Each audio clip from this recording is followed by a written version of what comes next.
campaña Juntos contra el COVID-19. Creo que recién comenzó la transmisión. Buenas noches todos, bienvenidos y bienvenidas a este espacio virtual creado por Cuide Ecuador. Somos una organización de cooperación social sin fines de lucro en búsqueda de potenciar y articular actores vinculados e interesados al campo de la ayuda social y cooperación, así también como desarrollar y apoyar proyectos de alto impacto social. Durante este periodo de la emergencia sanitaria hemos trabajado con nuestra campaña Juntos contra el COVID-19, recaudando fondos para garantizar el acceso a alimentación a muchas familias dentro de Quito que se han visto afectadas por la crisis. Están todos invitados a visitar nuestra página web para más información sobre nuestro trabajo y sobre nuestra campaña Juntos contra el COVID-19. Ecuador ha sido uno de los países en América Latina más golpeados por la propagación del coronavirus o COVID-19. El sistema de salud, la educación, la economía, pero sobre todo la incertidumbre alrededor de la estabilidad laboral, tanto de empleados públicos como empleados privados, ha sido sin duda uno de los temas más controversiales. Especialmente después de que el proyecto de ley orgánica para enfrentar la crisis humanitaria causada por el COVID-19, conocida simplemente como Ley Humanitaria, fuera aprobado por la Asamblea Nacional este pasado 16 de mayo. Surgen entonces como consecuencia muchas preguntas sobre sus implicaciones. Y es por esto que el día de hoy contamos con la participación de 3 increíbles mujeres y abogadas para hablar sobre este tema. Contamos con la presencia de Alba Guevara Bárcenes, abogada, especialista en Derecho Laboral, magíster en Derecho Constitucional y docente de la Universidad Internacional del Ecuador y de la Universidad Central. Bienvenida, Alba. Buenas tardes. Gracias, Melissa. Muy buenas tardes a todas las personas que han tenido la gentileza también de unirse con nosotros. Gracias por abrirnos el espacio en sus casas. Yo súper contenta con la invitación que me han realizado para poder conversar sobre estos temas y buscar las vías que de una u otra manera nos podrían ayudar a protegernos y sobre todo proteger a la clase más vulnerable. Muchísimas gracias una vez más por la invitación. Muchas gracias, Alba. Alba nos va a hablar sobre el primer tema, sobre las reformas laborales contempladas en la ley humanitaria, nuevas formas de contratación y la disminución de la jornada laboral. Contamos también con la presencia de la abogada Valeria Novoa, magíster en estudios socioambientales y especialista en Derecho Constitucional, docente y coordinadora académica de la carrera de Derecho en la Universidad Internacional SEC, con el tema afectación de derechos humanos a grupos en situación de vulnerabilidad. Buenas noches, Valeria, muchas gracias por tu participación.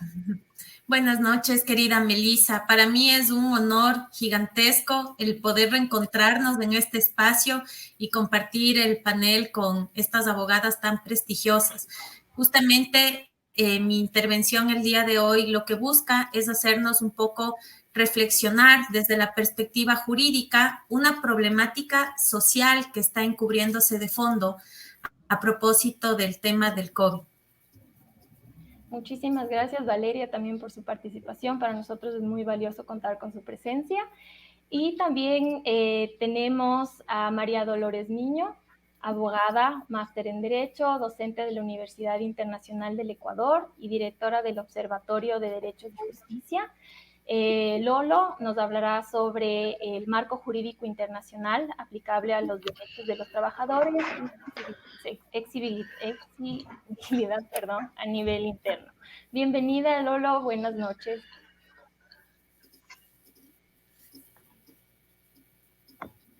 Es un gusto, un privilegio haber recibido la invitación por parte de Quiz. También es muy grato, y tengo que decirlo, estar acompañada de 2 queridas colegas del ambiente universitario, respetados colegas además. Efectivamente, mi objetivo de esta noche, de mi intervención de esta noche, será tratar de entender cuáles son las obligaciones del Estado en materia de derechos laborales, cuál sería el impacto de estas obligaciones a la hora de entender y analizar las recientes modificaciones que se han hecho en cuanto a el tema de los trabajadores a propósito de la emergencia del COVID-19. Muchas gracias, Lolo. Bienvenidas a este espacio, a las 3. Muchas gracias a todos por contar con su presencia el día de hoy. Cada una de nuestras ponentes contará con un espacio de 15 minutos para desarrollar su tema, los temas que mencioné anteriormente, y al final de estas 3 intervenciones vamos a tener un espacio para las preguntas. Por favor, si desean hacer una pregunta, escríbanla en los comentarios, y si esta estuviera dirigida a una de las ponentes en específico, les pedimos también que incluyan su nombre en la pregunta. Entonces, muchas gracias. Comenzamos con la intervención de Alba, con el tema las reformas laborales contempladas en la ley humanitaria, nuevas formas de contratación y la disminución de la jornada laboral. Por favor, Anita, bienvenida, este es su espacio. Muchísimas gracias. Voy a referirme sucintamente a algunos temas para poder concentrarme más adelante en los 3 temas que son de mayor relevancia. En la Ley Orgánica de Apoyo Humanitario se aprueba, por ejemplo, una extensión, valga decirlo, ¿no? Todavía no está aprobada la Ley Orgánica de Apoyo Humanitario. Esperamos que a lo mejor en estos días siguientes se publique en el registro oficial. Como les decía, se prevé una extensión a la cobertura del Instituto Ecuatoriano de Seguridad Social para aquellos trabajadores que hayan quedado cesantes. Esta extensión se lo hace por 60 días adicionales a los que ya preveía la norma. Es decir, que un trabajador que se haya quedado cesante en estos días, además de los 2 meses adicionales que tenía para poder gozar de la protección de la seguridad social, tendrá 60 días adicionales.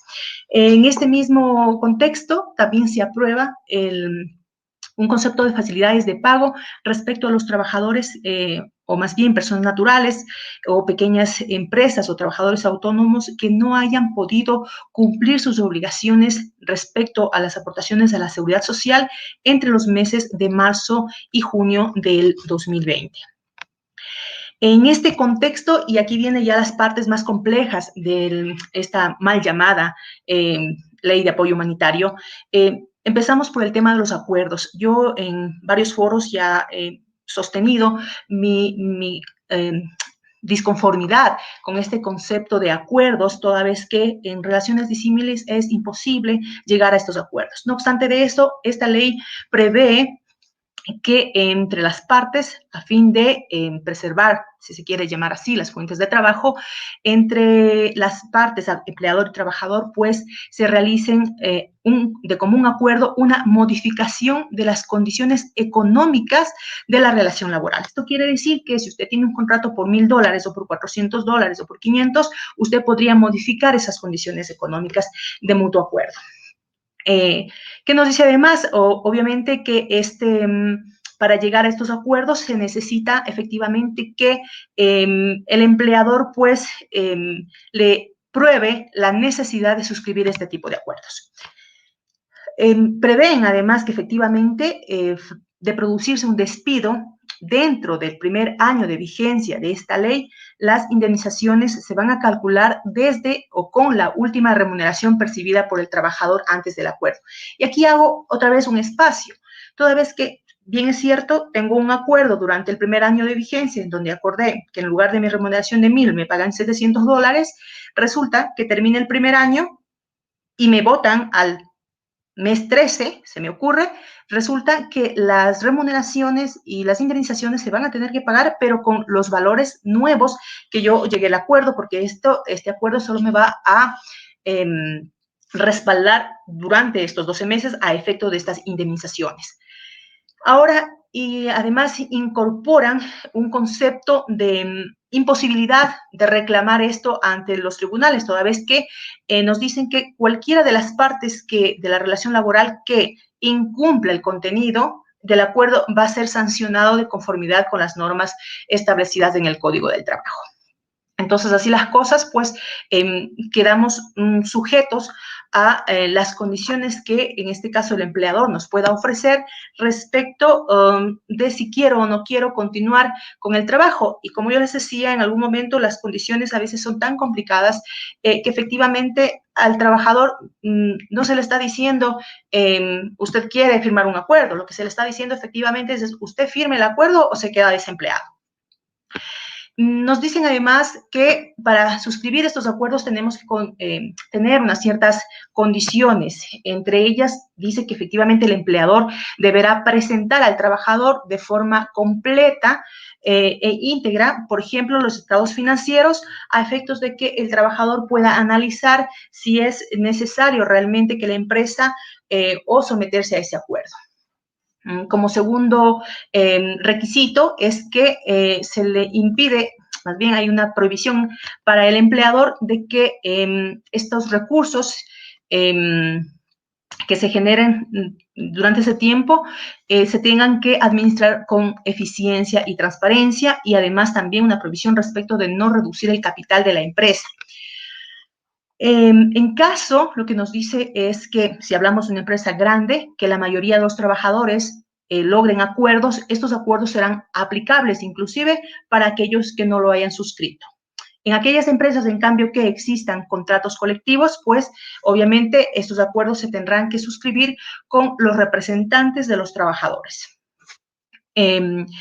Además, nos dicen que si es que existe una suscripción, más bien que si la necesidad de la suscripción de este acuerdo es imprescindible para que la empresa subsista y no logran un consenso entre empleadores y trabajadores, entonces procederá el concepto o el proceso de liquidación de la empresa. Otro de los temas que también pueden generar un poco de escozor, si se podría decir así, es este contrato especial emergente. Y para eso yo quiero retroceder un poco en el tiempo y traerles a la memoria este contrato a plazo fijo que nosotros teníamos anteriormente. Y este contrato pues exigía que las personas o los trabajadores puedan laborar durante un año y se iba a renovar este contrato por un año adicional. ¿Qué ocurrió en vista y en busca de este concepto de estabilidad laboral y protección al trabajador? Se eliminó este contrato y todos los contratos en adelante pasaron a ser naturaleza indefinida, posterior a que usted superaba el tiempo de prueba, es decir, los 90 días. Ahora, este contrato especial emergente, como lo han llamado a raíz en la norma, dice que se entiende como aquel contrato y que va a tener naturaleza definida, partiendo desde ahí, pero que se va a celebrar para aspectos como sostenibilidad de la producción, situaciones emergentes, inversiones nuevas en líneas de negocio, productos, servicios, ampliaciones, y modificaciones de giro del negocio, incremento de oferta de bienes y servicios. En otras palabras, creo yo, desde mi punto de vista, este será el nuevo contrato que vamos a tener que suscribir o tendrán que suscribir las personas a quienes se les modifique de una u otra manera estas condiciones. Entonces, este contrato emergente está previsto de que tendrá una duración máxima de 2 años y que además podrá ser renovado por 2 años más. Es decir, que tendríamos un contrato de naturaleza definida por 4 años totales. ¿Qué implica esto? Pues que al término de este contrato, usted tendrá derecho, por ejemplo, a los valores que generan por derecho como trabajador y además del desahucio, pero no tendrá derecho a ningún concepto de despido intempestivo. También nos dice que este tipo de contrato, a pesar que nosotros ya teníamos jornadas parciales, también nos dice que este contrato se podrá suscribir para jornadas parciales, es decir, con un número inferior a 20 horas y un máximo de 40, según lo que establece nuestra normativa ecuatoriana. Incluye además un tema que va inclusive en contra de ya un artículo que está establecido en la norma, que se refiere concretamente al descanso consecutivo. Lo que nos dice es que este tipo de contrato, además de que puedan realizarse entre 20 y 40 horas, se podrán distribuir en los 6 días de la semana, es decir, de lunes a sábado, entendería yo. Y luego tenemos también otra circunstancia relacionada con la reducción emergente de la jornada de trabajo. Esta reducción de jornada nos dice que por fuerza mayor o caso fortuito, que nos dicen que tienen que estar debidamente justificados, pero no entendemos cuál sería la línea, o si es que más adelante van a aprobar algún acuerdo ministerial en el que se determine cuáles serían las circunstancias, de caso fortuito o fuerza mayor, que podrían estar justificados, que el empleador podrá reducir la jornada laboral hasta un máximo del 50%, debiendo, dice, la remuneración del trabajador no ser menor del 55%.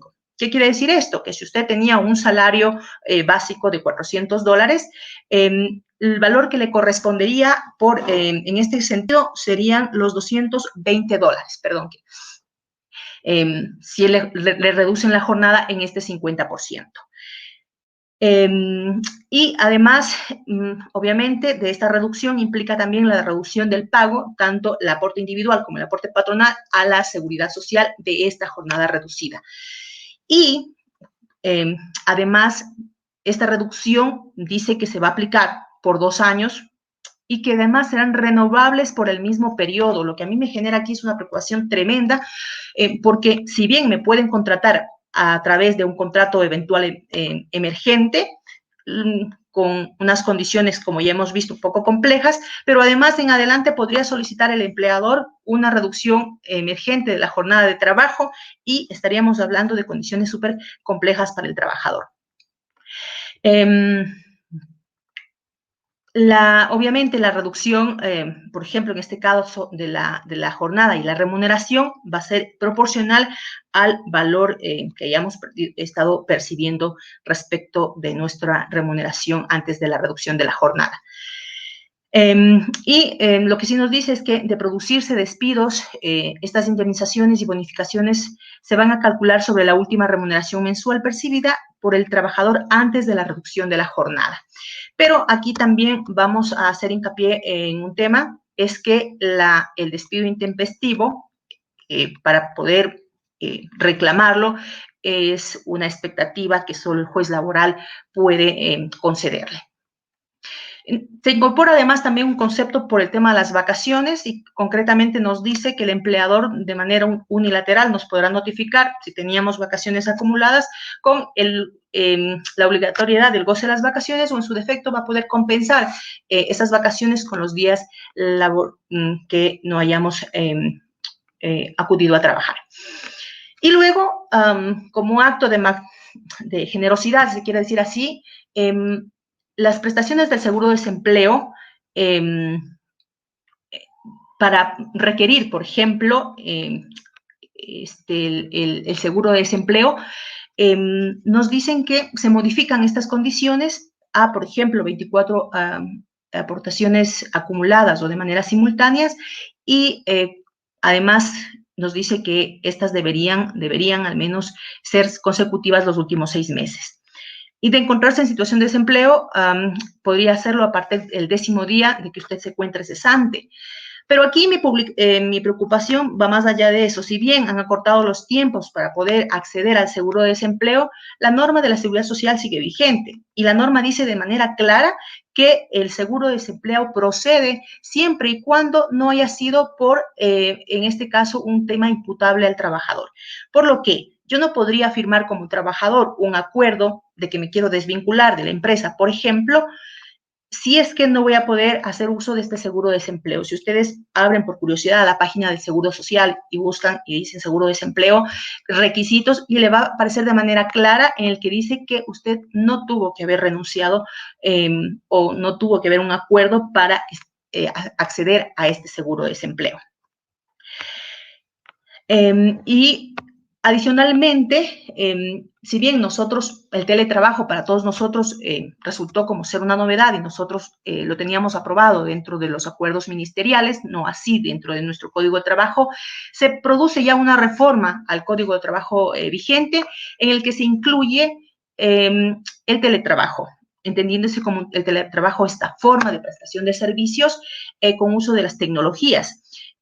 Para ello, pues, se reorganiza la manera de cumplir con las obligaciones laborales. Se prevé que sea el empleador quien tenga que proveerle de los medios tecnológicos. Además, se entiende que se garantiza que por lo menos al trabajador se le concedan 12 horas de estar desconectado, si se quiere decir así, y también la prohibición expresa respecto a que se les empiece a requerir información en fines de semana, días feriados y festivos, entre otros.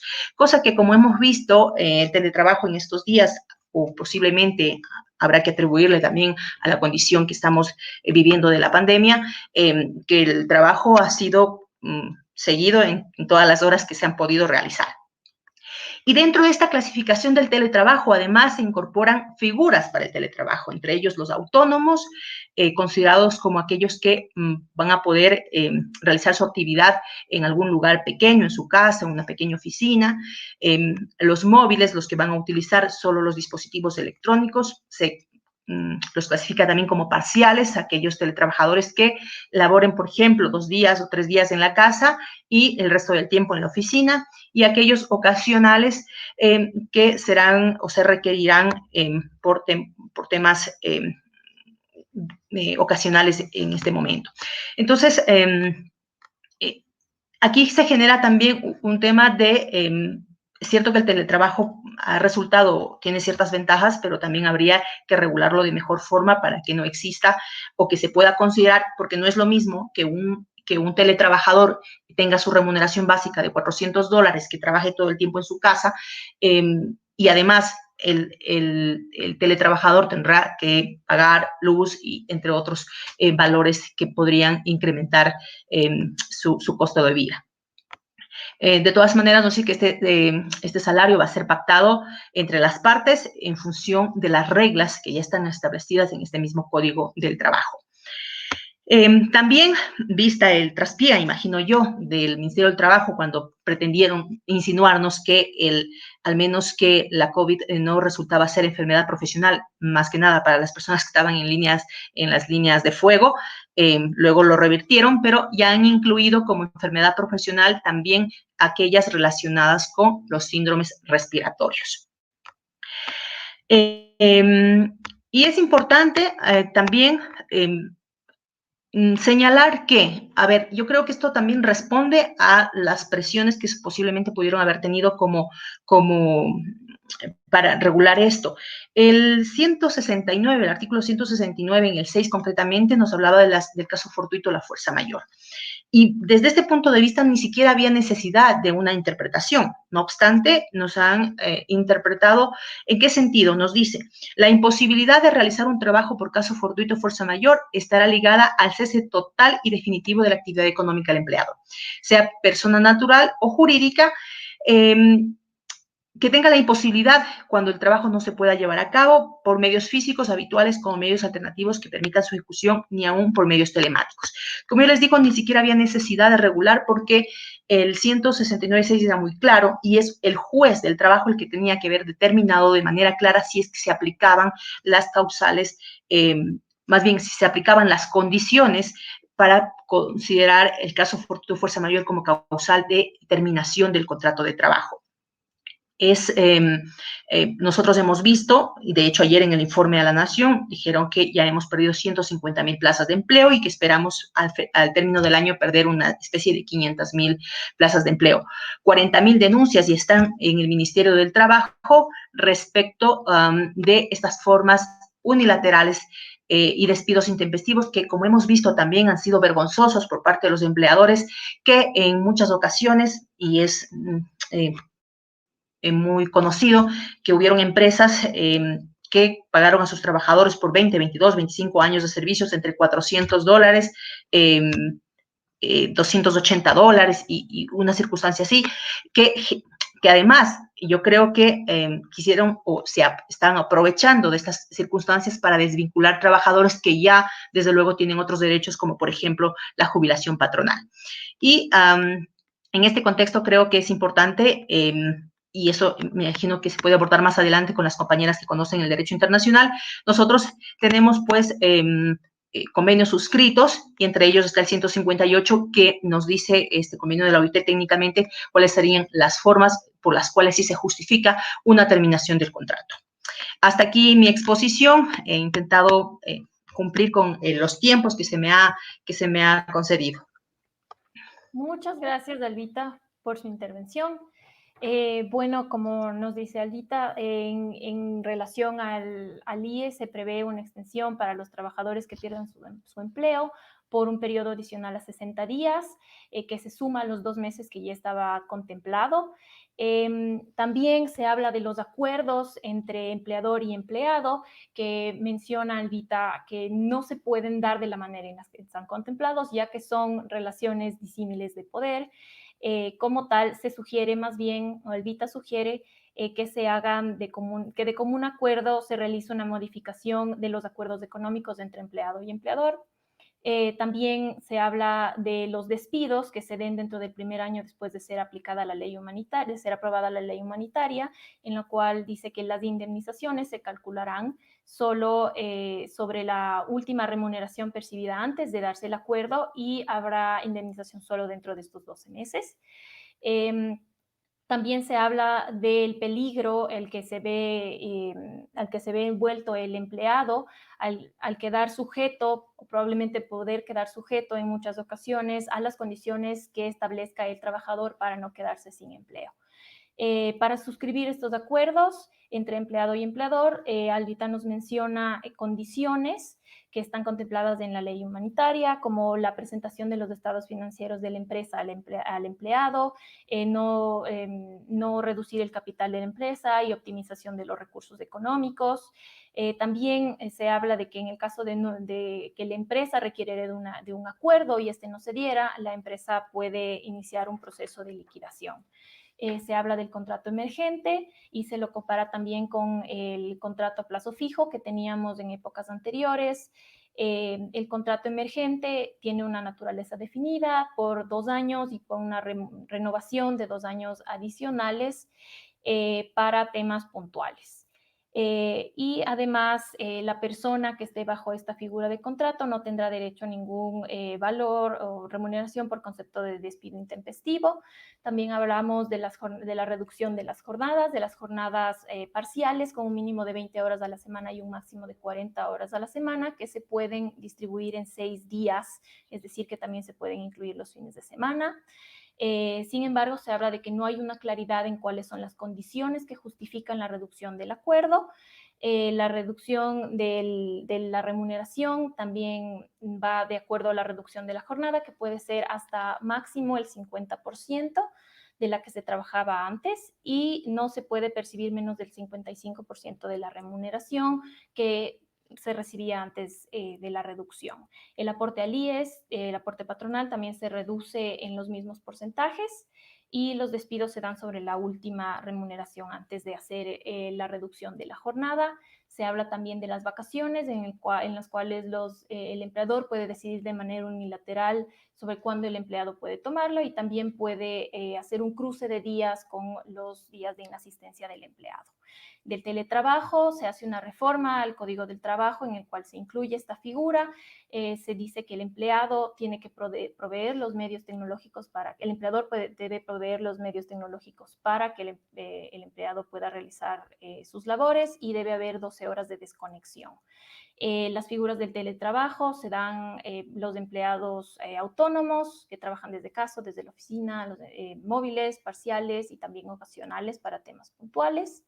Se incluye las enfermedades respiratorias como enfermedades ocupacionales y también de una aclaración o modificación al artículo 169 numeral 6 del Código del Trabajo que estaba en el cual se habla de que tiene que estar ligado, para poder aplicarlo, tiene que estar ligado al cese de la actividad total de la empresa y además desde un principio, antes incluso de esta modificación, el juez del trabajo era el que determinaba cuándo se aplicaban o si se aplicaban las condiciones para poder proceder con este artículo. También se da cifras sobre las pérdidas de empleo. 150,000 empleos se han perdido hasta ahora y se prevé que hasta el final del año se pierdan hasta 500,000 empleos en el Ecuador. Un breve resumen de la intervención de Alba. Muchas gracias. Ahora vamos a pasar con el segundo tema de Valeria Novoa. Es la afectación en derechos humanos a grupos en situación de vulnerabilidad. Por favor, Valeria, el piso es suyo. Buenas noches nuevamente, muchas gracias. Bueno, como ya me presenté, vuelvo a hacer hincapié en una pequeña cosa, y es que yo soy docente, y ese es mi mayor propósito en esta vida. Y en ese sentido, mi exposición, más allá de darles mi opinión o mi criterio jurídico frente a este proyecto de ley, en realidad lo que busca es dar indicios a quienes están conectados a esta conferencia para que se formen su propio criterio. En la introducción hace unos minutos yo señalé que hay un problema de fondo estructural detrás de este proyecto de ley, detrás de las políticas laborales que seguramente se seguirán asumiendo en nuestro país en el contexto de la crisis sanitaria, que no solamente es nacional, es global. Y como buena docente, tengo una presentación que voy a compartirles en este momento con la información correspondiente, ¿no? Espero que ya se esté viendo mi pantalla.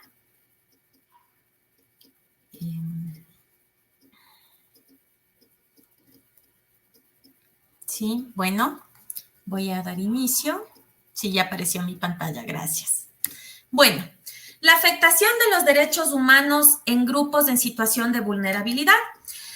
Cuando la Asamblea Nacional aprobó aquella noche este proyecto de ley, recuerdo claramente haber empezado a recibir varios mensajes de varias personas que no son abogadas, que se dedican a otro tipo de actividades económicas, personas a quienes podríamos calificar como empresarias, personas que ejercen roles de empleador, personas también que ejercen roles de trabajadores, de personas que vienen trabajando muchos años en instituciones, porque sí, efectivamente reconozco que en redes sociales yo empecé a emitir algunos criterios con respecto a esta norma.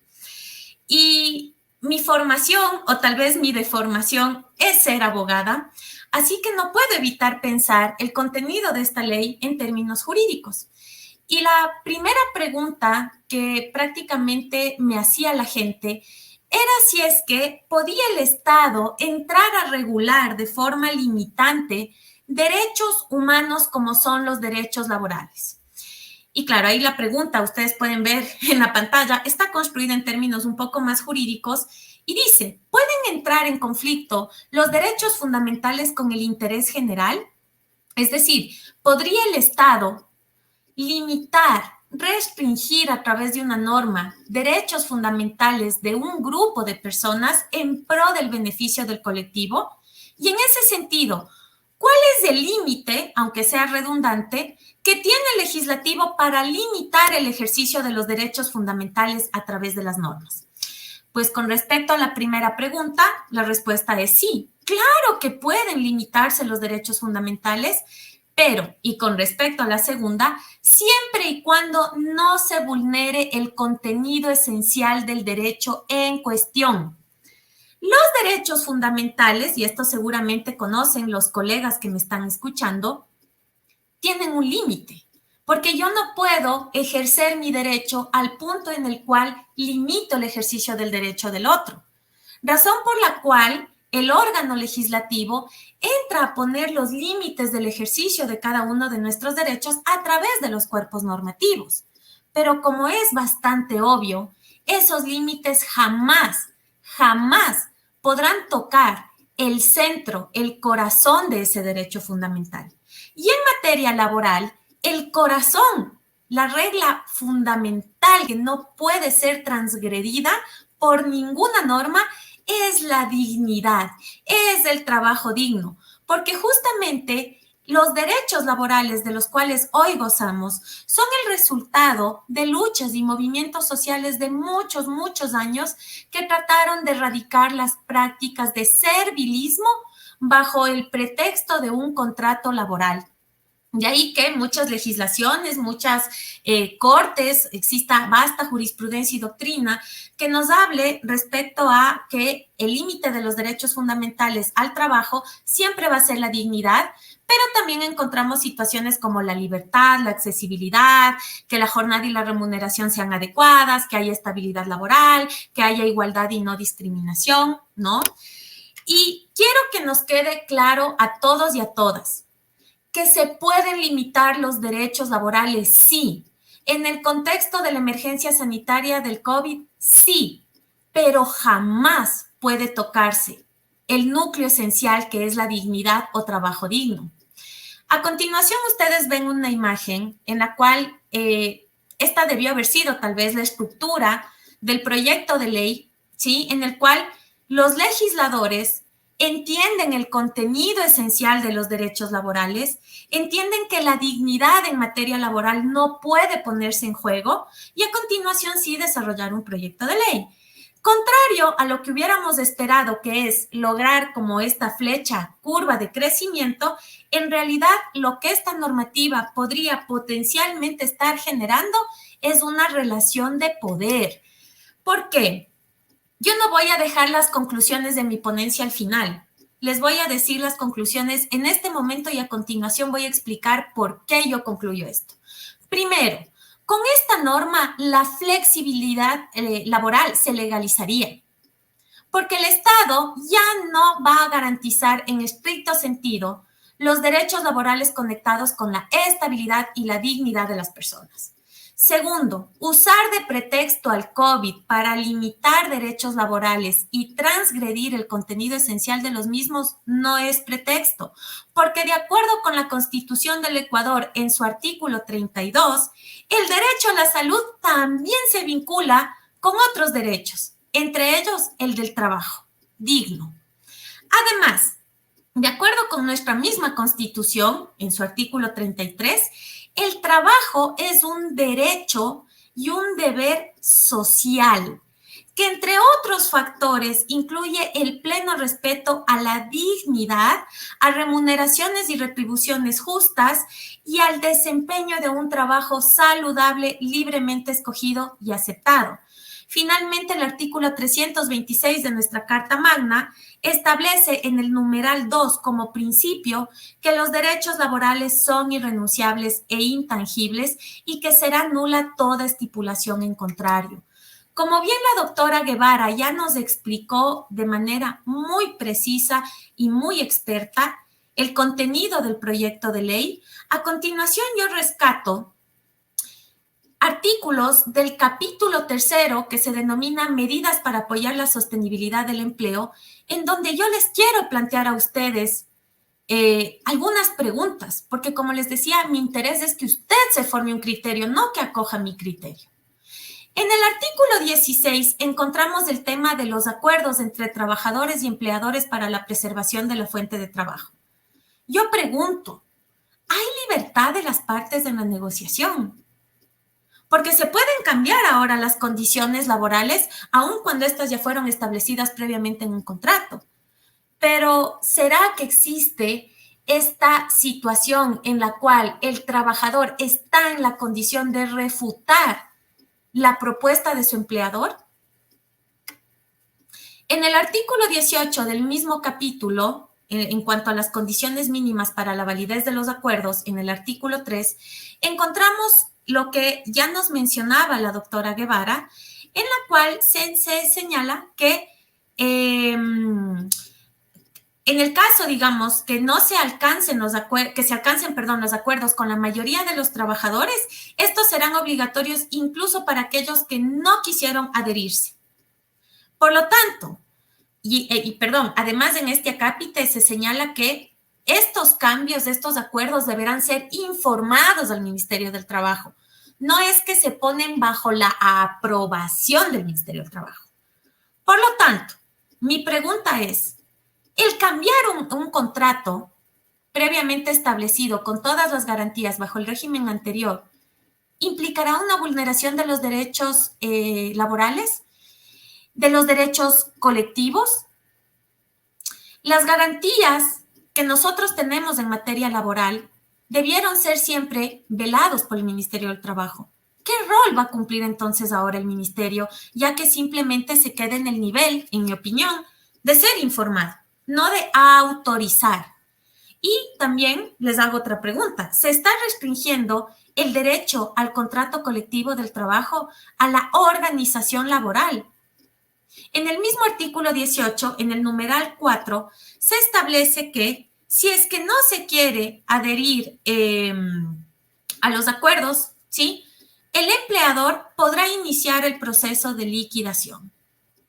¿Estamos hablando de flexibilización laboral o flexibilización para los despidos? En mi opinión personal, y está escrito ahí, al parecer la prioridad es que subsista la empresa, más no que se tutelen los derechos fundamentales de los trabajadores. En el artículo 19 encontramos el famoso contrato especial emergente que nos explicaba de manera muy adecuada la doctora Guevara, y yo me pregunto y les planteo esta pregunta. ¿Es este contrato un nuevo tipo de figura legal que beneficia en realidad a las empresas y no a los trabajadores? Ojo que estamos hablando de derecho laboral, no de derecho societario, que sería el que regula el tema de la actividad económica de las empresas, por ejemplo. En el artículo 20 que encontramos la disposición sobre la reducción emergente de la jornada de trabajo, encontramos, bueno, que se puede reducir hasta un 50% de la actividad laboral, de la jornada laboral, y la remuneración hasta un 55% del monto fijado en el contrato de trabajo. Obviamente, esta situación va a generar de alguna forma, en mi opinión, que las personas tengan que disminuir su dedicación a esa actividad laboral en la cual tal vez podían venir ya ejerciéndola desde hace muchos años y tener que buscar una nueva fuente de empleo. No todas las personas nos encontramos en estos momentos en la capacidad de ser atractivos al mercado del talento humano. Pensemos justamente en las personas que se encuentran en situación de vulnerabilidad, que analizaremos a continuación. Finalmente, con el tema del goce de vacaciones, ¿sí? Se parte, en mi opinión, de una presunción de que los días de inasistencia al lugar de trabajo, entre paréntesis, por teletrabajo, puedan ser consideradas como vacaciones devengadas. Y además se legaliza la imposición unilateral de un cronograma de vacaciones. Vamos formándonos nuestro criterio. ¿Cuál es el problema aquí? ¿Cuál es la situación a la cual nosotros nos estamos enfrentando? Nuestro país tiene varios problemas estructurales que van a subsistir frente a este tipo de normas en caso de que entren en vigencia.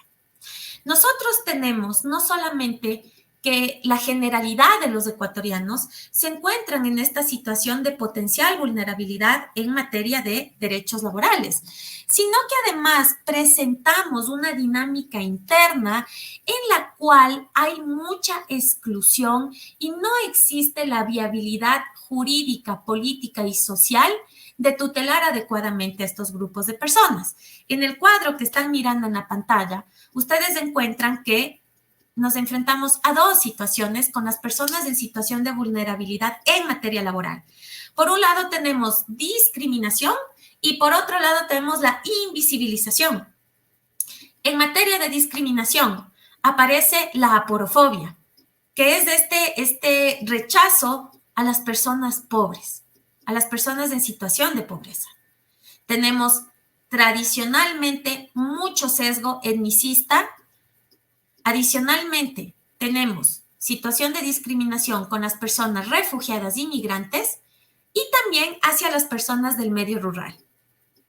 La pregunta aquí es, si es que la ley de apoyo humanitario entra en vigencia y presenta todas estas dificultades, aún para el común denominador de personas ecuatorianas, ¿en qué situación van a quedar las personas que están en estos grupos? ¿Van a sufrir una doble discriminación? En la parte de abajo encontramos, en cambio, al sector invisibilizado en materia de derechos laborales. Encontramos a las personas adultas mayores, que además tienen un tercer factor de vulnerabilidad por el mismo tema del COVID, ¿no? Tenemos también a las personas con enfermedades catastróficas y discapacidades. Y al otro lado, tenemos a un grupo que a mí me gustaría hacer especial énfasis y ya voy a explicar por qué. Las personas LGBTIQ y las personas trabajadoras sexuales. En estos momentos es complicado levantar estadísticas y datos cuantitativos que tengan una fuente certera y válida, porque como podrán entender, no es posible salir a hacer encuestas, no es posible salir a hacer el levantamiento de campo que un dato cuantitativo válido requiere. Sin embargo, personas expertas en ciencias sociales están ya empezando a investigar y a publicar y a difundir la problemática en torno a las personas LGBTIQ y las personas trabajadoras sexuales. ¿Por qué? Por la cuarentena. La cuarentena ha puesto a muchos seres humanos en una situación de doble vulnerabilidad también, porque muchas de sus actividades que antes se hacían casa afuera o con cierta privacidad, hoy por hoy están siendo compartidas casa adentro con miembros del núcleo familiar que en muchos de los casos han presentado actos de violencia intrafamiliar contra estas personas. Por lo tanto, se ha demostrado y se ha encontrado evidencia de casos de personas que en este momento están en situación de calle, es decir, no tienen dónde vivir, porque sus familiares, al enterarse que tal vez aman a personas de su mismo sexo o que están en medio de un proceso de transformación trans, han sido echadas de sus casas, han sido echadas de sus trabajos. Y en el tema del trabajo sexual, que particularmente creo que es necesario que el sistema jurídico laboral mire a este sector, porque es una realidad y una realidad de personas en situación de demasiada vulnerabilidad, están saliendo a ejercer sus actividades, lo cual pone en riesgo no solamente a sus vidas, sino a las vidas de sus familiares y a la comunidad. Pero ¿por qué razón salen a ejercer el trabajo sexual? Por necesidad. Miren que yo leía una noticia en estos días en donde decían unas personas trabajadoras sexuales que el monto por cliente que se está cobrando dado este contexto es de $13, de los cuales $3 se destinan para el pago de la cama y la ganancia es de $10. Obviamente, la afluencia de clientes y la demanda ha decaído, por lo cual estas personas, aún con enfermedades como diabetes, cáncer, situaciones renales que les exponen muchísimo más al tema del COVID, están saliendo a las calles a trabajar. La legislación no mira a los grupos vulnerables. Y si ustedes ven a los dos lados, en el extremo izquierdo y en el extremo derecho de la presentación, yo he puesto de una forma muy evidente las palabras biopoder. Biopoder es un término Foucaultiano que lo que se refiere o lo que trata de explicar en síntesis y en palabras muy sencillas es que antiguamente los estados representados por los monarcas tenían derecho de vida y muerte sobre nosotros, sobre los ciudadanos. Tenían derecho más de muerte que de vida. ¿Por qué? Porque declaraban penas de muerte. Sí, había la pena de muerte. Hoy por hoy, que en teoría somos más evolucionados con sistemas interamericanos de derechos humanos, organismos supranacionales, etcétera, nos encontramos con la situación en la que los estados tal vez ya no pueden ejecutar directamente el derecho a matar, pero nos dejan morir. Y el biopoder aparece en situaciones como estas, en las cuales el gobierno, el Estado, pone su mirada hacia un grupo, en este caso económicamente rentable en términos productivos, y deja morir a los grupos que no les son económicamente rentables, a los grupos que se encuentran en situación de discriminación y a los grupos que se encuentran en situación de invisibilización. Y en ese sentido, yo quisiera invitarles el día de hoy a todos los presentes a reflexionar profundamente sobre no solamente la ley de apoyo humanitario, sino hacia dónde nosotros estamos queriendo construir esta llamada, entre comillas, nueva normalidad. Muchas gracias. Muchas gracias, Valeria, por tu intervención. Bueno, Valeria nos habla sobre el problema estructural que existe detrás del proyecto de ley humanitaria, si es que es posible que el Estado limite los derechos humanos como los derechos laborales en este caso, y nos cuenta que la regla fundamental que nunca se puede transgredir es la dignidad, es decir, el trabajo digno, y que ese debió haber sido el punto de partida para la ley humanitaria. También nos dice que con la flexibilización laboral el Estado deja de garantizar las condiciones de estabilidad y dignidad de trabajo porque los derechos laborales son irrenunciables e intangibles. Sobre las negociaciones, la negociación de las partes, se habla sobre la prioridad que se le da a que subsista la empresa frente a la protección de los derechos de los trabajadores en este punto. Y también nos habla de que muchos trabajadores tendrán que buscar un segundo empleo, un tercer empleo para que puedan subsistir en esta modalidad.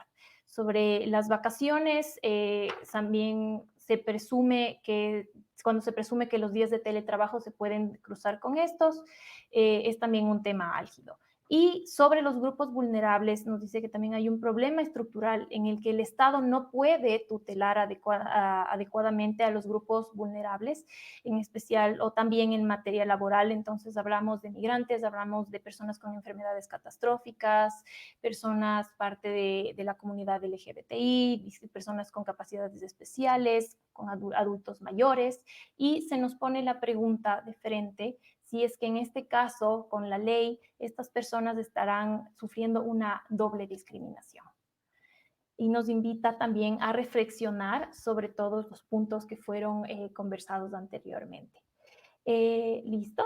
Muchas gracias. Con esto pasamos al tercer tema con María Dolores Niño para hablar sobre el marco jurídico internacional aplicable a los derechos de los trabajadores y la exigibilidad a nivel interno.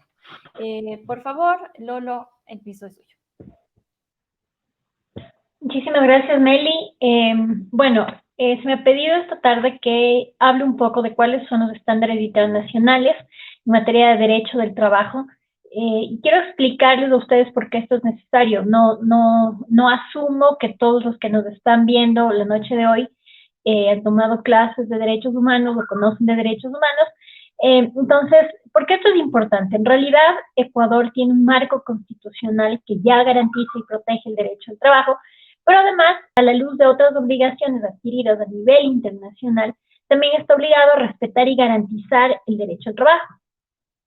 Esto quiere decir que las consecuencias jurídicas de activar un marco normativo que no permite o que es regresivo en materia de derechos humanos, no solo puede generar algunas consecuencias a nivel interno, que son los evidentes conflictos empleador y empleado que un poco pudimos dilucidar de la presentación de Albita, no solo algunos litigios en materia constitucional que pueden darse, y estoy segura que se van a dar una vez que ya se publique la ley, en cuanto a la inconstitucionalidad de la misma, pero además podrían a la postre generarle al Estado responsabilidad internacional, toda vez que Ecuador, al ser parte de diversos tratados internacionales, tiene que adecuar no solo su normativa, pero también las políticas públicas que va adquiriendo a la luz de esas obligaciones. Y una situación en la cual se verificara que el Estado no ha cumplido con estas obligaciones internacionales le podría significar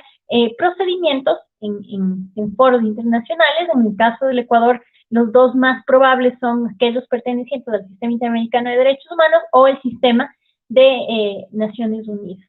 Entonces, la idea de mi exposición es que ustedes conozcan de manera muy breve cuáles son estos estándares que existen a nivel internacional.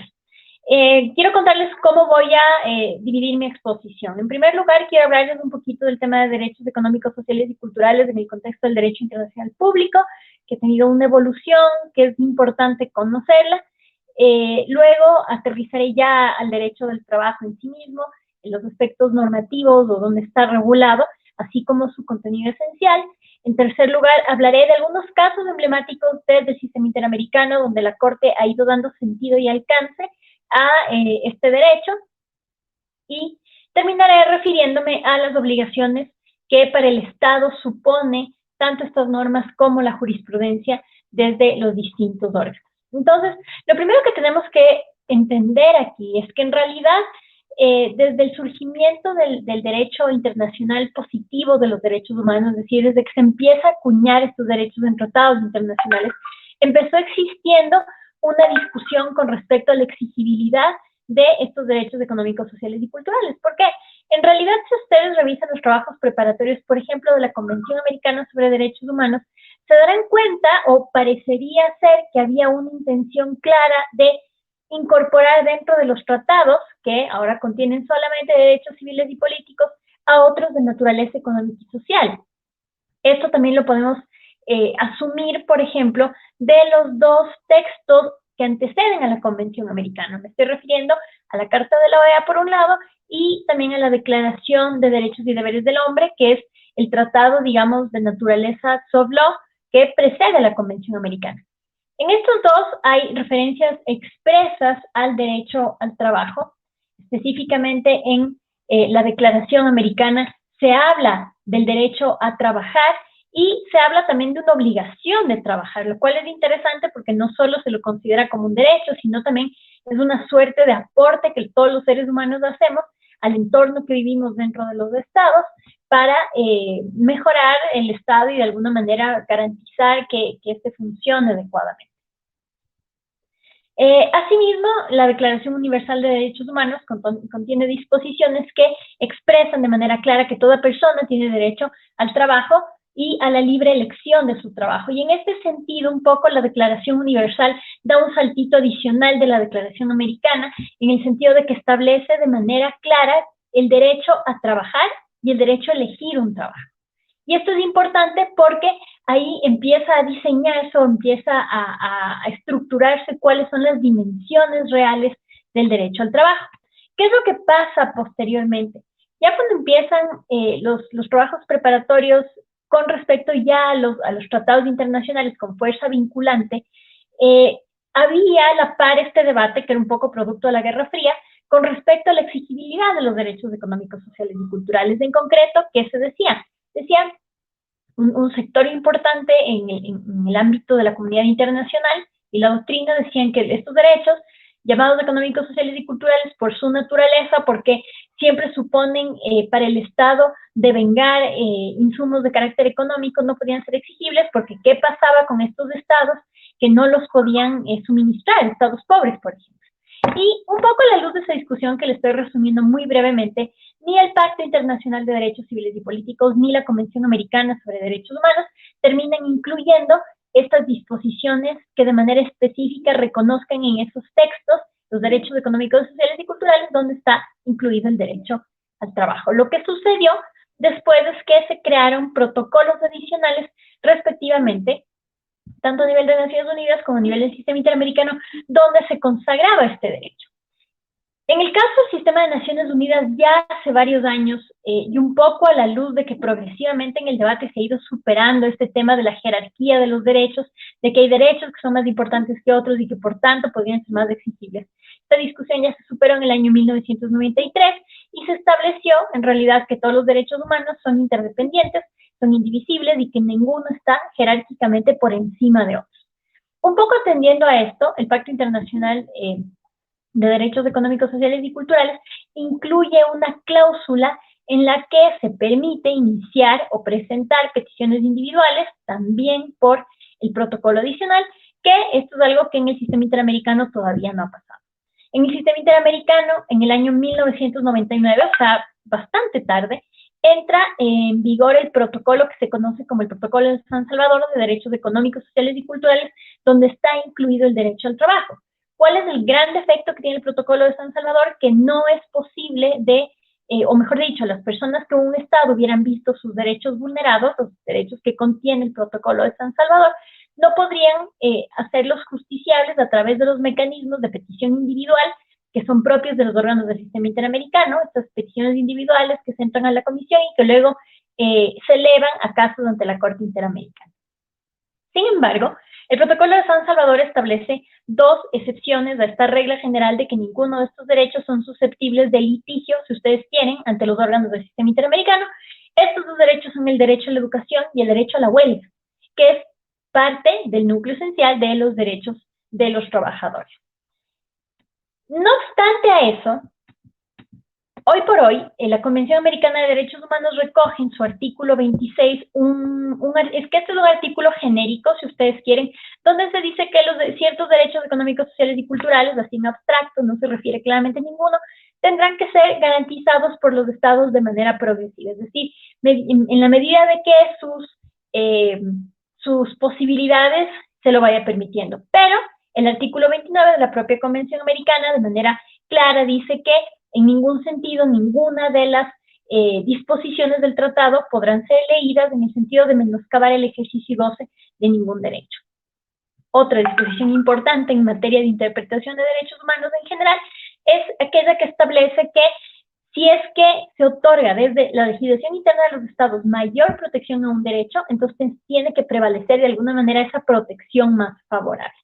Entonces, con esto, podríamos empezar diciendo que existía un debate entre la exigibilidad del derecho al trabajo como un derecho económico, social y cultural, sin perjuicio de que, al menos desde la Convención, desde el Protocolo de Derechos Económicos, Sociales y Culturales, ya se hizo la especificación de que, al ser un derecho, igual que aquellos, por ejemplo, de naturaleza civil y política, era posible que se tutele vía petición individual.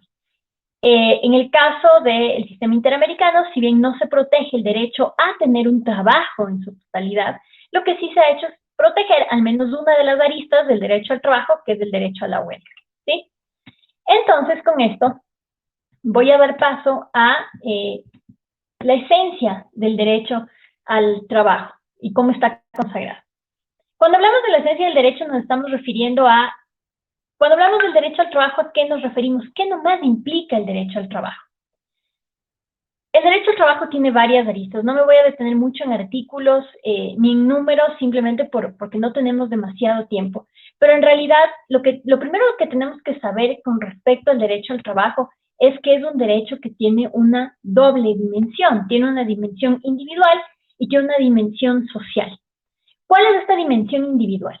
El derecho al trabajo supone una decisión autónoma de todas las personas. Cuando nosotros decidimos qué carrera vamos a estudiar, básicamente estamos haciendo una decisión sobre lo que va a ser el resto de nuestras vidas. Por lo tanto, la elección de la carrera y la elección del trabajo constituye una manifestación de esta libertad individual intrínseca de todo ser humano. Ahí está el derecho al trabajo en su dimensión individual. Primeramente, a escoger el trabajo que uno quiera. Obviamente tiene que ser una actividad lícita y que tenga un fin legítimo. ¿Cuál es el fin legítimo de ese trabajo? Generalmente obtener recursos para el adecuado sostenimiento, tanto individual o familiar, según sea el caso. Luego, también en su dimensión social, el derecho al trabajo supone un aporte o un beneficio para toda la comunidad, en el sentido de que el acceso al trabajo por parte de la mayor parte de individuos provoca una mejor calidad de vida para todos quienes viven en el país y aporta también a alcanzar estos objetivos del desarrollo general que no se pueden obtener nunca de manera individual, sino que son de naturaleza, como se dice, colectiva. ¿Sí? Entonces, esto por un lado. Luego, la segunda parte es que el derecho al trabajo no es un derecho aislado, digamos, sino que tiene como varias aristas. Es decir, una violación al derecho al trabajo puede implicar la violación de alguno de estos núcleos duros, si se quiere, o alguno de estos componentes del derecho al trabajo. ¿Cuáles son estos componentes? Primeramente, el derecho al trabajo en condiciones justas, equitativas y satisfactorias. Ya vamos a ver qué significa esto. Lo segundo tiene que ver con los derechos sindicales, y aquí también se evidencia el carácter colectivo de la dimensión colectiva de los derechos laborales. La posibilidad de formar sindicatos, que son mecanismos a través de los cuales los trabajadores un poco equiparan esta situación de evidente desventaja que tienen frente a los trabajadores, se manifiesta a través de la posibilidad de agremiarse y como en grupo poder tutelar mejor estos derechos. La posibilidad de hacerlo grupalmente y la necesidad de proteger este derecho sindical un poco apunta que el trabajador en su dimensión individual, si ustedes quieren, siempre está en relación de desventaja. Entonces, una suerte de equiparar esas desventajas, proteger como parte esencial este derecho a formar asociaciones sindicales. El derecho a un medio ambiente sano, por ejemplo, el derecho a trabajar en condiciones de salud, condiciones de trabajo adecuadas y algunos otros derechos. El derecho a la tutela judicial efectiva, del derecho al trabajo, son algunos de los derechos que forman parte de este núcleo duro. Entonces, en realidad, al menos desde el sistema interamericano, no existe una jurisprudencia fuerte con respecto al derecho al trabajo en sí mismo, pero lo que sí se ha hecho es tratar de tutelarlo a partir de otros casos. Sin embargo, esto no ha sido así en el sistema de Naciones Unidas. Posiblemente el documento fundamental para nosotros poder entender cuál es el sentido, alcance del derecho al trabajo y cuáles son las obligaciones para los estados está contenido en este documento que es la Observación General número 18. Entonces, las observaciones generales en realidad no son casos contenciosos, no es fulanito contra el estado tal, sino más bien son una suerte de criterios de interpretación que los órganos de Naciones Unidas dan para que los estados puedan saber en qué consiste el derecho, cómo pueden hacer para mejor promoverlo. Entonces, el Comité de Derechos Económicos, Sociales y Culturales, en la Observación General 18, ha dicho en primer lugar, esto es redundante, pero hay que decirlo, que el trabajo es un derecho fundamental y este carácter de derecho fundamental se evidencia en su reconocimiento en diversos instrumentos de derecho internacional, porque, por ejemplo, en la Convención para la Eliminación de la Discriminación contra la Mujer está el derecho al trabajo, en la Convención Internacional de Derechos del Niño se hace mención al derecho al trabajo, en el Convenio 169 de la OIT también. Entonces, existe evidencia de que este derecho se reconoce como un derecho fundamental en diferentes tratados internacionales. Y además, lo que dice la Observación General 18 es que el derecho al trabajo, además, es un mecanismo para el ejercicio de otros derechos. Y esto es importante, porque además de que es un derecho con doble dimensión, es un derecho que tiene proyección. Esto quiere decir que este derecho, o digamos que la posibilidad de tener un trabajo, es una condición sine qua non para que yo pueda ejercer otros derechos. Y esto tiene sentido, por ejemplo, a la luz del derecho a acceder, por ejemplo, a una vivienda digna, incluso el derecho a la salud, pensemos en el derecho a la educación. Muchos de estos derechos tienen como precondición o dependen en gran parte para su ejercicio que una persona pueda acceder a trabajar. Al ser considerado un derecho fundamental, entonces, al ya no haber discusión, su ejercicio tiene que hacerse a la luz de ciertos principios especiales. ¿Cuáles son estos principios? Los principios son como normas rectoras o directrices que se tiene que observar a la hora de entender cómo se ayuda a ejercer este derecho. No voy a mencionar todos, simplemente algunos que son pertinentes. En primer lugar, y un poco relacionado con lo que decía Valeria hace un rato, el derecho al trabajo tiene que ejercerse en observancia del derecho a la igualdad y no discriminación como principio rector. ¿Qué quiere decir? Que el derecho al trabajo tiene que garantizársele a todas las personas independiente de cualquier categoría distinta a su condición humana, por ejemplo, raza, nacionalidad, sexo, religión, opiniones políticas. Todas estas son las que se conocen en la doctrina como categorías prohibidas de discriminación o categorías sospechosas se les da. Y en este sentido, por ejemplo, hay una opinión consultiva de la Corte Interamericana que es bastante interesante, es la opinión consultiva C-1803 con respecto a los trabajadores migratorios.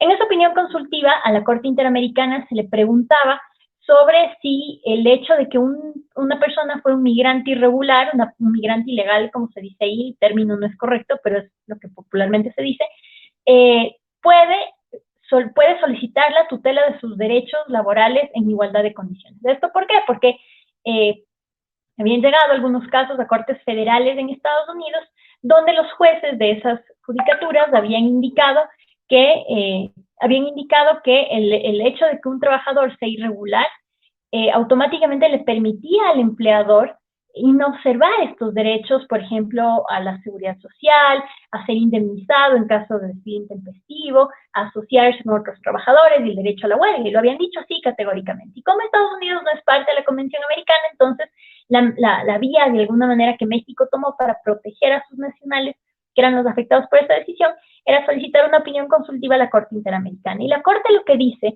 hace la Corte en este caso es esbozar de alguna manera cuál es el alcance del principio de igualdad y no discriminación como norma de rango ius cogens, y luego lo aplica al caso de los trabajadores y termina diciendo que el hecho de que, o la condición de migrante irregular de una persona no le destituye de su condición humana, y como no le destituye su condición humana, puede ejercer todos los derechos que están reconocidos en los diferentes instrumentos de derechos humanos, incluyendo el derecho al trabajo. ¿Qué quiere decir esto? Que en realidad la posibilidad de trabajar no está condicionada a factores que no sean propios de tu naturaleza humana, sin perjuicio de que hay ciertas condiciones especiales, como decía la Vale hace un ratito, que se debería tomar especialmente en cuenta. Ahora, ¿cuáles son las características de este derecho al trabajo? Las características del derecho al trabajo como derecho tienen algunas particularidades que voy a esgrimir en este momento. Lo primero, tiene que ser un trabajo digno, y esto es lo que nos habla la opinión, la observación general 18 del comité del Pacto BESC. Tiene que ser un trabajo digno, es decir, el simple hecho, y esta es una discusión que estamos teniendo ahora, el simple hecho de garantizar un trabajo no implica que el Estado está cumpliendo con sus obligaciones derivadas del derecho al trabajo. ¿Cuál es la discusión que estamos oyendo últimamente? Lo que pasa es que si queremos conservar ciertos plazos de trabajo, decimos por ahí, tenemos que facilitarle al empresario que pueda despedir gente, y también tenemos que facilitarle al empresario, dicen algunas personas, para que pueda flexibilizar sus políticas laborales, si ustedes quieren, para que pueda conservar a los empleadores. Entonces hay este discurso que yo personalmente no estoy de acuerdo, porque parecería que estamos sugiriendo que para garantizar el derecho al trabajo hay que precarizar, lo cual es un sinsentido, porque no toda forma de trabajo cumple con los estándares mínimos exigidos en el derecho internacional a la luz de este derecho. El derecho digno supone que las condiciones en las que trabajemos tienen que observar otros derechos humanos, es decir, por ejemplo, el derecho a la salud, el derecho al descanso, el derecho a una remuneración justa, y además tienen que observar otros derechos de los trabajadores. El derecho a un salario digno, el derecho a la huelga, el derecho al descanso, que es inherente es un derecho inherente a los derechos laborales. Luego, el trabajo tiene que ser libre, no puede ser forzado, y de esto ya hablamos hace un momento. O sea, al ser una manifestación de mi libre albedrío, yo tengo que poder elegir qué trabajo quiero hacer.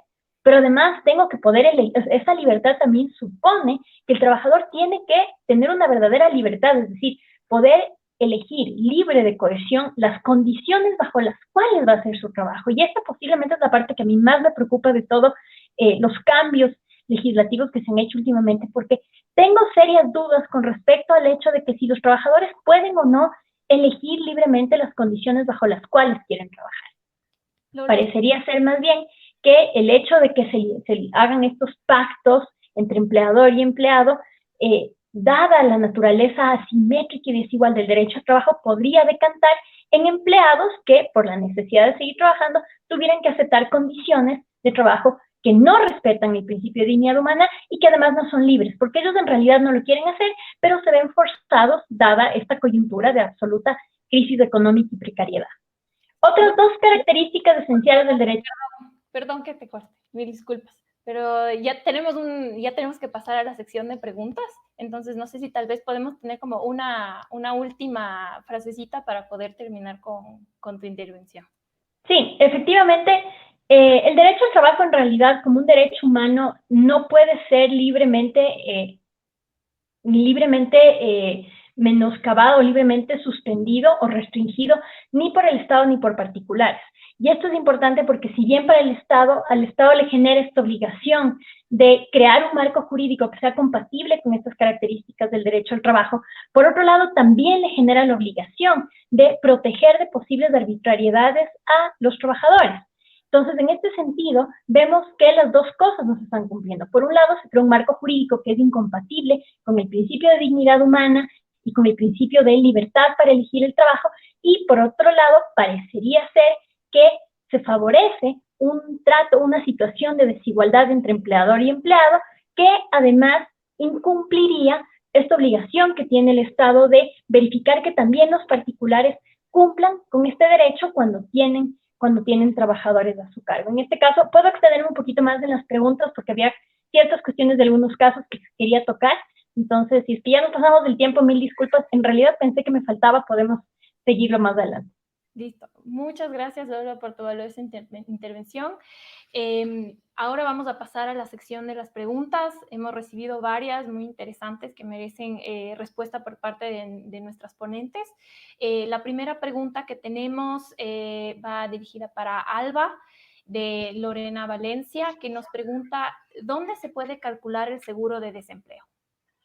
Bueno, eso es bastante fácil. Usted ingresa a la página del Seguro Social o lo pone en Google, calculadora de seguro de desempleo, y ahí le sale la calculadora y usted puede determinar en función de su sueldo cuánto va a percibir por este seguro, que es por 5 meses.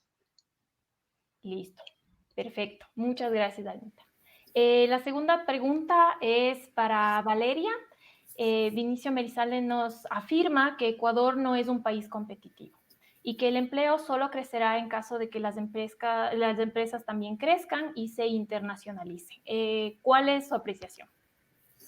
Bueno, muchas gracias, estimado Vinicio. Me encantaría tener la oportunidad de escucharle a usted en un panel, ya que usted es business coach y máster en gerencia de empresas. Justamente este es su ámbito de acción, su saber. Mi ámbito de acción y mi saber es el del derecho y la justicia. Efectivamente, en términos empresariales, Ecuador tiene que volverse atractivo a la dinámica económica global. Pero la postura de un abogado y abogada ético, consciente, es justamente que no se transgredan a propósito de las políticas económicas los límites a la dignidad y a los derechos fundamentales de las personas. Por lo tanto, lamento mucho no poderle hacer un análisis económico. Me encantaría escucharle a usted y aprender, pero le comunico cuál es mi postura al respecto. Gracias. Entonces, Valeria, lo que estamos diciendo es que tiene que ir de la mano, tiene que haber una coherencia entre el lado económico y también el poder tutelar y poder respetar los derechos de los trabajadores y los derechos en general. ¿Cierto? Así es, pero no estoy en la capacidad de hacer un análisis económico empresarial. Listo, muchas gracias, Valeria. Vamos con la tercera pregunta. Volvemos con Alba. Eddie Navarrete pregunta, ¿cuáles son los requisitos para acceder al seguro de desempleo? Muchas gracias por la pregunta. Conforme se ha promulgado en la actual ley humanitaria, lo que se nos exige son, como les decía, 24 aportaciones, sean estas acumuladas o no, y 6 de estas tienen que ser continuas, es decir, inmediatas, más bien anteriores a la contingencia. Además, usted tiene que estar en este periodo de desempleo por un tiempo no menor de 10 días y realizar la solicitud para el pago de la prestación hasta un máximo de 45 días. No ser jubilado y debe verificarse esta información previamente en el aviso de salida. Y por eso es que, vuelvo a repetir este tema, es complejo si es que usted ha renunciado o ha terminado su relación por acuerdo de las partes, no va a poder acceder a este seguro de desempleo. Listo. Muchas gracias, Alita. Tenemos otra pregunta para todos los panelistas, que es, ¿qué pasa si a un trabajador le exigen que firme un acuerdo para conseguir una liquidación? ¿Debe hacerlo o debe abstenerse?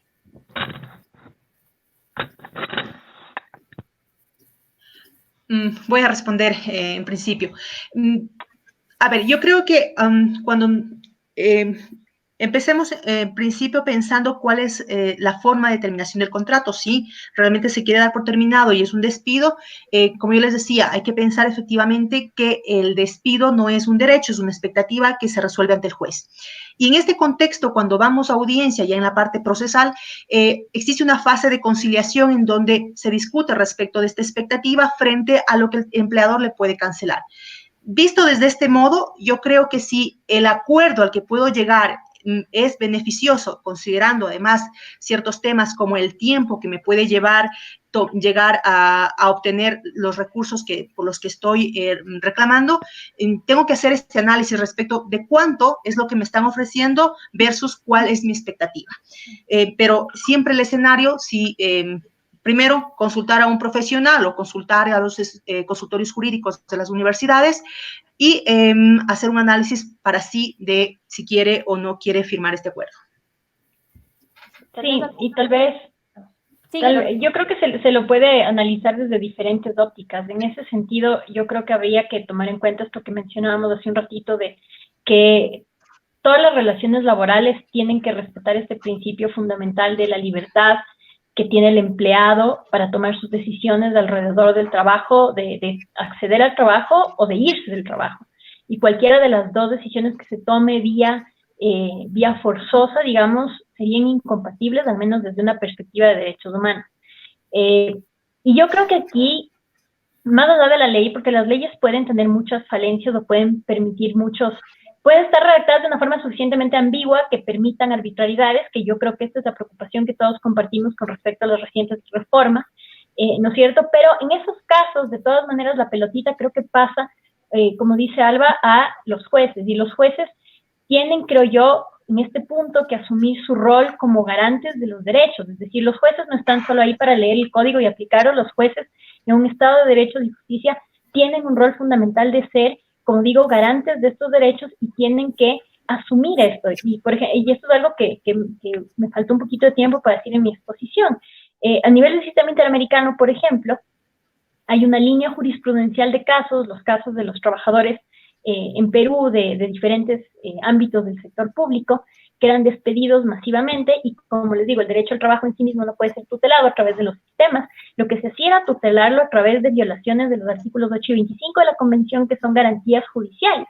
Es decir, había la violación al derecho al trabajo, pero el problema, al menos desde una óptica de derechos humanos para el Estado, empieza cuando sus jueces, cuando sus cortes no hacen su ejercicio de control convencional, que se llama, es decir, verificar si es que esa conducta es compatible o no con las obligaciones del Estado con respecto a la Convención y decidir en ese sentido. Entonces, no sé si es que los jueces tienen una noción clara de la responsabilidad que tienen ahora, pero yo me atrevo a decir que en una situación así, donde un trabajador es prácticamente forzado, directa o indirectamente, a aceptar condiciones de trabajo o de dejar el trabajo que no quiere hacerlo, y los jueces no le dan una tutela adecuada a esa situación, estamos frente a la posibilidad de que estos casos eventualmente lleguen a instancias internacionales con las consecuencias económicas, sobre todo, que acarrea eso para el Estado. Sí, y efectivamente, para complementar ya las excelentes respuestas de mis compañeras, en términos teóricos de fondo, jurídicos, ningún acto ni ningún contrato puede tener la coerción de por medio para obtener la aceptación de la otra parte. Por lo tanto, si es que a una persona le exigen firmar un acuerdo, este acuerdo carecería de eficacia jurídica, sería nulo y por lo tanto, como bien señala Lolo, habría que acudir a la vía contenciosa, activar el sistema de justicia para que efectivamente se reconozca la nulidad de dicho acto. Listo. Muchas gracias por sus respuestas. Nos quedamos con Valeria. Tenemos otra pregunta. ¿Cuál es el costo de desvincular a un trabajador vulnerable o con capacidades especiales sin llegar a un acuerdo? En estricto sentido, hasta este momento no tenemos vigente, digamos, a la ley de apoyo humanitario, por lo tanto, seguirían aplicándose las normas tradicionalmente vigentes, como el Código del Trabajo y demás acuerdos ministeriales que se han emitido durante esta época. Por lo tanto, desvincular a un trabajador vulnerable, entendería yo, a través de un despido intempestivo, implicaría no solamente el derecho a la liquidación correspondiente, sino adicionalmente a una indemnización que deberá calcularse en función de los rubros especiales que esta persona ya percibía por ser reconocida como grupo de atención prioritaria por parte de nuestra Constitución. Muchas gracias, Vale. Una acotación especial. Había una pregunta adicional para Lolo sobre si es posible que de aplicarse la ley humanitaria se lleven casos a la Corte Constitucional o instancias internacionales, pero me parece que ya la contestaste, a no ser que quieras hacer tal vez algún comentario adicional. Sí, en realidad es perfectamente posible, pero sí con la apreciación, o sea, haciendo énfasis en esto. Entonces, desafortunadamente, al menos desde el sistema interamericano, no se nos permite tutelar el derecho al trabajo en sí mismo. Sí se lo podría hacer, por ejemplo, y esto ya como litigio estratégico, se lo podría presentar ante el Comité de Derechos Económicos, Sociales y Culturales, que sí lo permite las peticiones individuales. Pero claro, la precondición de esto, o sea, el requisito de accesibilidad sería que a nivel interno los jueces no hubieran dado una respuesta adecuada y una vez agotados recursos internos se puede ir a sede internacional. Y por eso insisto en la importancia que tienen ahorita los jueces laborales en este ámbito, un poco para contener posibles violaciones. Yo creo que todo el peso, toda la posibilidad de que estas normas, sean o no violatorias de derechos humanos, va a reposar en su trabajo exclusivamente. Y a nivel de la Corte Constitucional, dependiendo de la naturaleza una desvinculación injusta, por ejemplo. En ciertos casos sí podría ser tramitado ante la Corte Constitucional. También hay la otra opción de que la ley en sí mismo sea objeto de una acción de inconstitucionalidad, que al menos de lo que yo tengo conocimiento ya se está trabajando en eso. Entonces sí hay algunas vías de justiciabilidad, pero como ustedes ven, en cuestiones de derechos siempre queda las cortes, ya sean locales o internacionales, como el último bastión de la tutela de justicia. Entonces su rol es importante. Yo diría que es más importante incluso que aquello del legislativo o del ejecutivo mismo, porque al final, la Corte al final decide qué mismo pasa, si se garantiza el derecho o se mantiene la afectación. Listo, perfecto. Muy importante saber esto para todas las personas que nos están viendo.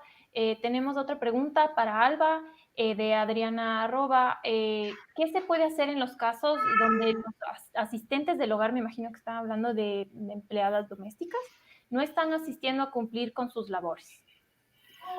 Ok, a ver, recordemos que el Ministerio del Trabajo aprobó ciertos acuerdos ministeriales, entre esos el 77 y el 80, en el que se posibilitaba este concepto de suspensión de la jornada, la reducción, entre otras. En este caso, lo que convendría o lo que tendría que hacer es una suspensión de la jornada de trabajo. Esto implica que sí le vamos a continuar pagando, pero que en adelante, cuando más o menos se supere esta fase de los semáforos, cuando se incorpore a trabajar, además tiene que recuperar esas jornadas de trabajo. Y de no querer hacerlo, pues la trabajadora está obligada a devolver los recursos que se le ha cancelado por haber, por este tiempo.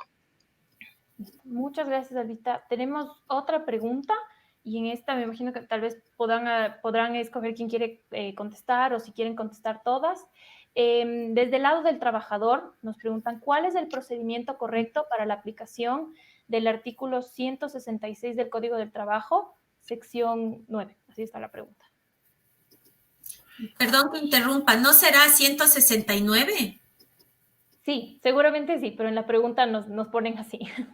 Entonces, bueno, o sea, de acuerdo con el proyecto de ley de apoyo humanitario, nos dan como estas reglas de interpretación, ¿no? Nos dicen que, en primer lugar, tiene que haber un tema de fuerza mayor que implique un cese total o un cese parcial. El cese total será cuando debidamente, de manera debidamente comprobada, digamos, se demuestre de que no hay la posibilidad por ningún medio de que el trabajador siga ejerciendo su actividad laboral, ni siquiera por medios telemáticos, o que se dé el caso de que la máxima autoridad prohíbe ese tipo de ejercicio de actividad, entonces efectivamente no hay cómo trabajar. Y finalmente el cierre o el cese parcial sería cuando una persona tiene un negocio o una actividad que posee varias líneas de trabajo, de las cuales una de ellas debe ser cerrada por este tema de fuerza mayor, en cuyo caso, nuevamente, tendrá que justificar debidamente ante la autoridad el cierre de esa línea de trabajo y, por supuesto, la liquidación de las personas que estaban trabajando en esa área o unidad. Listo. Muchas gracias por tu respuesta, Valeria. Nos pregunta Ana María Núñez, ¿cómo se demuestra si hay coerción de parte del empleador? Me imagino para el tema de los acuerdos o para la reducción de la jornada laboral. ¿Cómo puede demostrar uno como empleado que hay coerción?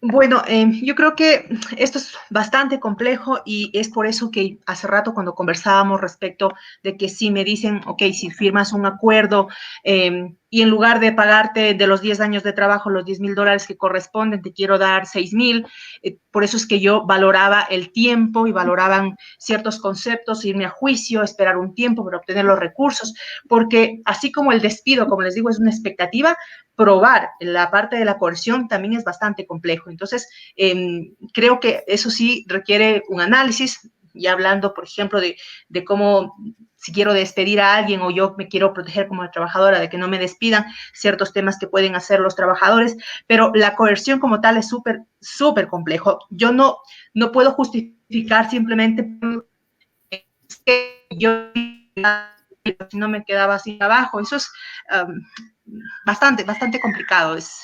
Lamento no tener una respuesta que les satisfaga.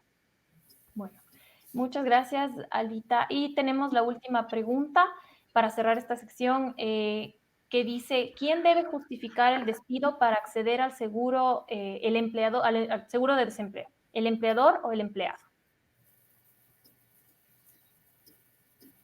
Ok, recordemos que la persona que está cesante es la persona que requiere seguro de desempleo. Y es por eso que es el trabajador, más bien la persona que está cesante, quien tiene que reunir los requisitos. Y efectivamente, cuando usted en el Ministerio del Trabajo realiza el acta de finiquito, ahí salen las causas por las que se ha dado terminado. En el aviso de salida también salen las causas por las que se ha dado por terminado el contrato. Y aquí se va a evidenciar, por ejemplo, si fue por acuerdo de las partes, si fue despido o cualquiera de las otras dos causales que existen. Listo. Muchas gracias, Alita. Tal vez alguna acotación final para ir terminando. No sé, Lolo, Vale. Sobre la pregunta de Ana María Núñez, a mí me gustaría comentarle un tema que es bien utópico. Como bien decía la doctora Guevara, o sea, es muy complicado probarlo. Sin embargo, ya en términos procesales dentro del tema laboral, son tan importantes los derechos del trabajador que existe inversión de la carga de la prueba en un proceso judicial. Razón por la cual yo me quedo dando vueltas en la cabeza, ¿no? A quien le correspondería probar su inocencia frente a la coerción sería al empleador. Sin embargo, si es que el empleador le logra demostrar que usted le acusó de haberle exigido o haber ejercido coerción sobre usted y usted, digamos, o sea, si se da esta situación en la que él prueba su inocencia, entonces todo el sistema legal se va a ir en su contra. Es súper peligroso, súper delicado, pero en teoría existe todo un sistema de principios, incluso un indubio pro operario, para que en teoría, digamos, justamente usted se pueda defender del empleador, porque efectivamente este es un tipo de dinámica que siempre va a presentar en algún sentido una relación de poder. Entonces, estamos hablando de que es un tema, cuando hay un tema de coerción, estamos hablando de que se dé por la fuerza, ¿no? Que se obligue del un lado al otro a que se dé un acuerdo, o el tema de la reducción de la jornada laboral. Listo. Lolo, tal vez algo para terminar.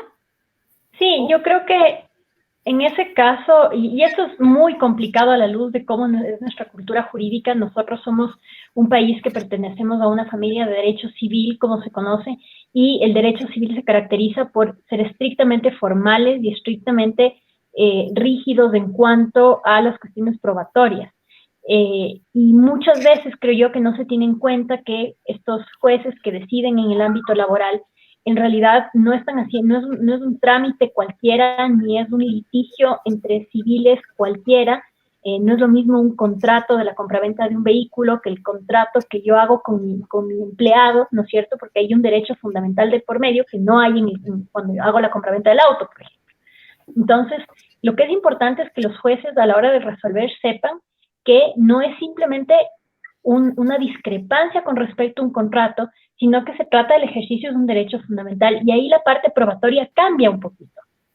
¿Cuál es mi preocupación? Mi preocupación es algo que ya viene pasando desde hace muchos años, no es nuevo, y es que al empleado, le hacen firmar su propia renuncia, o sea, hacen este fraude que es aparentar que el empleado quiso voluntariamente renunciar cuando en realidad fue forzado, porque claro, el empleado además no puede asumir un litigio, no puede pagar un abogado, entonces le sale más barato aceptar esas condiciones que son violatorias de sus derechos que pasar por todo este viacrucis de juicio.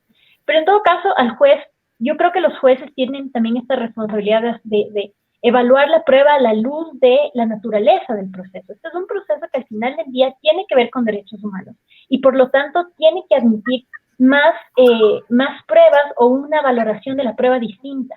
¿Cuál es mi preocupación? Que lo único que se valore sea, por ejemplo, un acta o una carta firmada por el propio empleado donde diga yo quiero renunciar.